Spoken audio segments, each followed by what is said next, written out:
Bonjour, bienvenue sur la chaîne Zoom. Je m'appelle Florian Perrin, je suis le créateur d'une histoire de cordes et bienvenue dans mon atelier.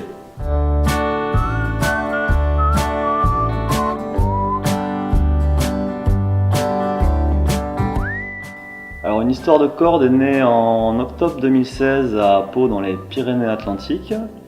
À cette date, j'ai rejoint une coopérative d'activité territoriale qui a pu me faire bénéficier d'un contrat d'appui à l'aide au projet d'entreprise. Donc en fait, ça me permet en fait de tester mon activité sur une période donnée. En l'occurrence, là, j'ai signé pour 1 an. Et donc cette coopérative prend en charge tout ce qui est lié à l'administratif, donc la comptabilité, l'aspect juridique de mon activité, et me permet donc de me concentrer moi plus sur réellement ce que je fais, c'est-à-dire les produits que je crée et fabrique à partir de cordes. Ce qui me plaît le plus dans l'activité de création, c'est vraiment de partir de rien et, au niveau matériel, et avec une idée qui vient en tête, créer quelque chose de physique, de réel, et arriver à quelque chose d'abouti qui peut être utilisé, qui peut être regardé. C'est vraiment pour moi le moteur de ma passion, c'est ça, c'est vraiment partir de rien et arriver à quelque chose de réel, de physique, qui prend place dans l'espace, dans le visuel.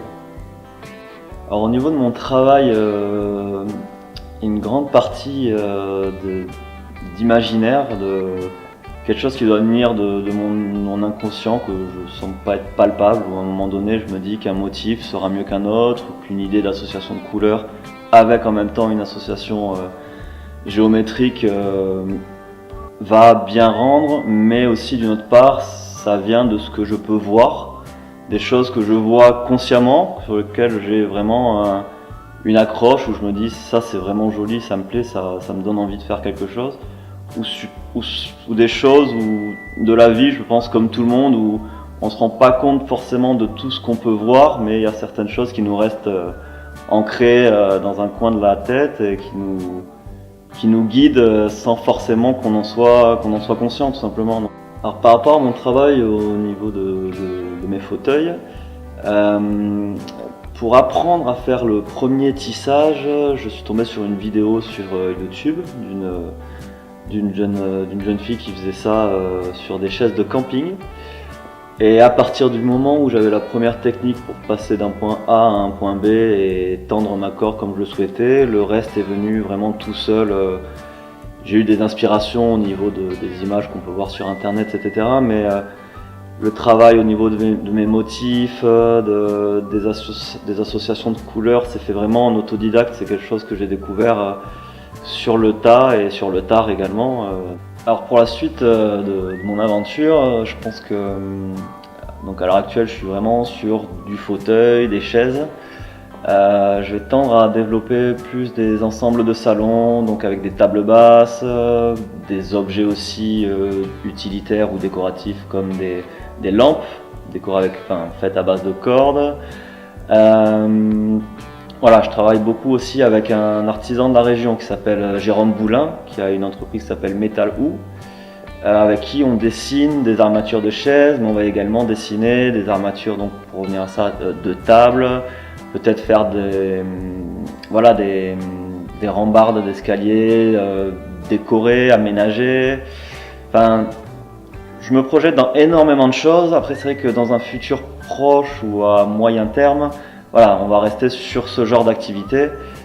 Alors le 7, 8 et 9 mai 2017, je serai au salon des jeunes créateurs, organisé par le Quartier Moderne.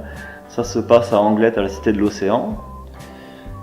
Du coup, ça sera un nouveau tournant dans mon aventure, dans le sens où c'est mon premier salon. Donc je vais pouvoir être au contact de nouveaux créateurs que pour le coup je n'ai jamais rencontrés.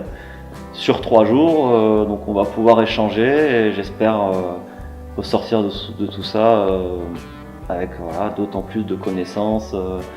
Alors pour les gens qui aimeraient se lancer dans une activité de création comme la mienne ou autre, je pense que la meilleure chose à faire, c'est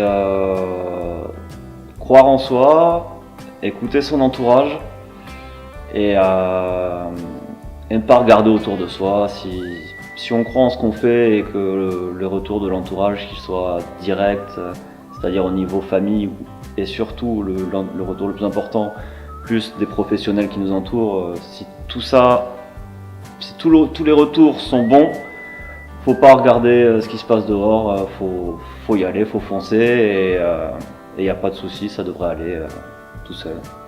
Alors si mon travail vous plaît ou vous intéresse, je vous invite à me rejoindre sur mon site internet au www.unhistoiredecorde.com et en attendant, à bientôt sur la chaîne Zoom Lab.